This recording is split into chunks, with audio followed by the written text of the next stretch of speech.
Hi, I'm Gareth Green, and in this video we're going to be thinking about the best chords to follow chord 3 in a minor key. Now, just for clarification here, I'm using the harmonic minor scale. Now, you may want to look at this again and think, well, how would it work out in the melodic minor scale or the natural minor scale? That's absolutely fine. Might give you lots of other options. But I'm working on this basis that since 1600, most music in that tradition has used the harmonic minor scale when it comes to harmony. Hence the title. You know, if you're writing harmony, if you're writing chords, use the harmonic minor scale.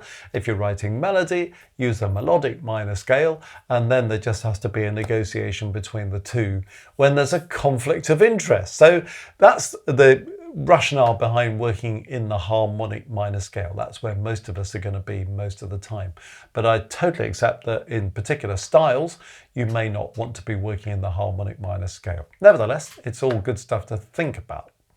Okay, so that's that one. The other thing I just want to mop up is the labeling of inversions. You'll notice that some of these chords I've got on the board, I've used a B, meaning first inversion. So if you're coming from a different tradition, well, you would call it a 3-6 chord because 6 means first inversion, but in many parts of the world we use the letters A, root position, B first inversion, C second inversion.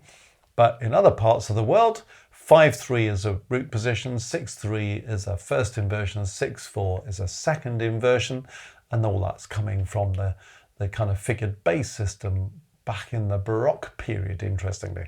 But it doesn't really matter which system you're on, that's how it works. If you're looking at an A chord or a 5-3 chord, we tend to leave it blank. So anything that hasn't got anything after it is a root position chord. But if the B is nattering you, just think of it as a 6 and you'll be happy.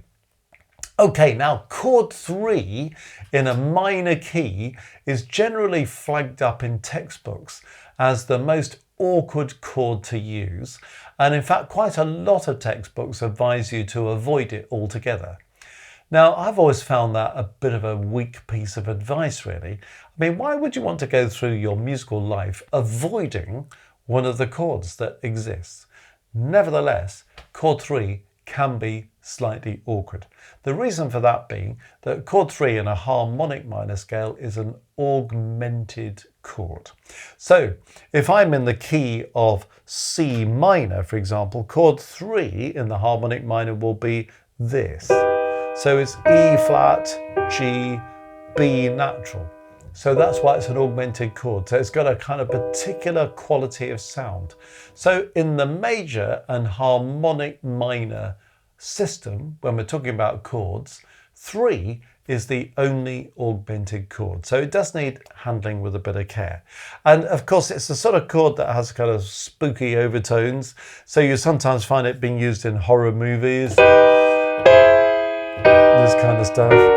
You know, when you hear that, you sort of know something ghastly is about to happen in the film, don't you? So if it's going to be used in a context like that, where you might just use a load of augmented chords in parallel, well, it creates a certain impact. If you're going to use it inside a key in some conventional piece of music, well, how do you use it? Well, I'm going to suggest for the purposes of this video that there are 4 kind of essential possibilities. You can come up with more, but just kind of thinking about, well, what are these possibilities and how do they work? So let's consider the first possibility. This is where you go from 3B to 6. So sticking in C minor, here's 3B or 3-6, 3 in first inversion, going to chord 6. Now you can hear that sort of works quite nicely, doesn't it? Now, why does it work nicely? Well, the first thing is that E flat is in common with both those chords. It's in 3B and it's also in 6. So whenever you have that common note or common tone, that binds a chord progression together. So that's quite nicely. It works nicely. The other thing about it, of course, is that these other 2 voices are going by step. they're just going up a semitone, a half step each. So it's a very smooth transition to go from 3B to 6. And there are many places you could go from there. You could go 3B to 6 and then 4 to 5, or 3B to 6 and then 4 to 5 to 1. Nice progressions, aren't they? Or you could go 3B to 6 and then maybe 2B, 5, 1. So when you hear that, you think, now, why would anyone tell me not to use chord 3? Because it sounds really cool there, doesn't it? And you get a bit of tension out of that 3B chord as well, which kind of resolves in the chords that follow it. So there's a possibility. Now, option 2 is to go from 3B to 1. Now, you might think, really? Well, here's 3B to 1. Now, it's not kind of the thing that everybody would always want to do. I can see that you certainly don't want to do it at a cadence because it isn't a cadence formula, you know, but it sort of sounds a little bit like a replacement of 5/1 because the bass is going dominant, tonic. So it kind of works, but if you're going to do it, it's probably best to do it mid-phrase. Now, you might think, well, would it work better to go from 3B to 1B? And it might do, you know, smooths it out a little bit to do that. But you've got a part moving by step. You've also got E flat in common in this key between 3B and 1. So again, those are the reasons why that progression works. You might prefer to go 3B to 1 or 3B to 1B. And then it's kind of like, well, where would you go from there? Well, 3B to 1 and then 4 to 5, or 3B to 1 and then 4, 5, 1. So it's probably not a cadence formula again, or 3B to 1B and then you could go 2B, 5, 1. Actually, these sort of progressions work quite nicely. So we shouldn't rule them out, really. Lots of people think 3B to 1's not good, but actually, what do you think about this? 3B, 1B, 2B, 5, 1. It gives you a good bass line, doesn't it? Dum, ba, da, dum, bum. So it works for me anyway. You can decide if it works for you or not. Option 3 is to go from 3B to 5. Now, why would I want to do that? 3B to 5. I'll tell you what's good about that move. 2 of the notes are in common. So when I'm in C minor, the G and the B belong to 3 and they belong to 5. So actually that's quite a lot going for it. 2 common notes. And all you're going to do is move the other note a semitone. Ya, do. It almost sounds like an appoggiatura. Could be. Well, okay, 3B to 5, and maybe could go on to 1. There's another possibility that I think works perfectly well. Okay, what about this? Slightly more controversial one, 3B to 7B. Oh my goodness me, what are we doing now? We're going from an augmented chord to a diminished chord. And one thing you'd notice about this is that, you know, that chord, that augmented chord, sounds so much better in first inversion than it normally does in root position. So putting it in first inversion kind of mellows the augmented nature of it. Otherwise you get this augmented interval between the bottom and the top that's kind of quite stark. Put it in first inversion, you conceal it within the chord a bit more.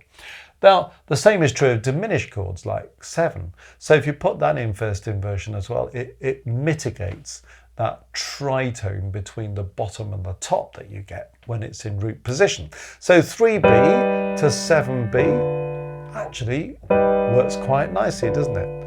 You notice you've got a note in common in the key of C minor B, B, B, C. Oh, that's a well-known British broadcasting channel, isn't it? BBC. So there's quite a nice progression as well.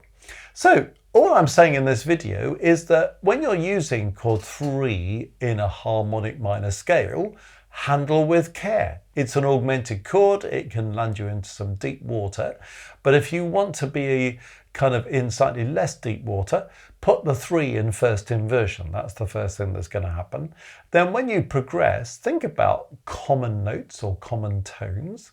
So where do they match another chord? And if you haven't got common notes or common tones, what moves by step? How does that help the progression? How might this progression move on to other chords that follow it? So we're maybe not trying to use this at any cadence point in particular, but we're trying to use it as part of a phrase that might later lead to a cadence. But if you're wanting to inject a bit of colour, another dimension, well, I'm on a campaign to support chord 3, particularly in first inversion, in a minor key. So have a play with those, and you might want to play with the melodic minor implications or the natural minor implications as well, and see where that gets you. But if you can liberate your use of chord 3 in a minor key, that will be something well worth doing. Well, if you've enjoyed this video, you might like to go to our website, www.mmcourses.co.uk.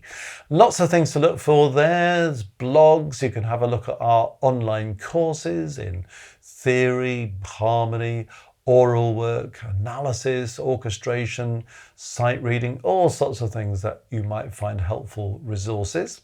You can also click on our Maestros link on the homepage, and that will tell you all about our international community. Wonderful group of people from all over the world, all at different stages of their musical journey, but finding this group really useful and supportive, because apart from early access to videos, badges, emojis, behind the scenes material, all sorts of extra perks, reductions on the cost of courses, you also get to attend monthly live streams. So every month, a really solid hour of teaching from me on something of interest, topics often requested by members of the group, in fact. And then another live stream that follows on straight away, where if you wish to, you can submit compositions, arrangements, theory exercises, recordings of your performances, whatever you want to do. And I'll give you one-to-one feedback. We can share that in the group. Other people usually make very supportive comments, and we learn from each other. And through the live chat, you can ask questions. And you know, it just kind of really builds a useful community and expands musical horizons hugely. So members who've been there for a while are really kind of very enthusiastic about where it's led them on their own musical journey. If it's for you, feel free to join us. We'd love to have you there.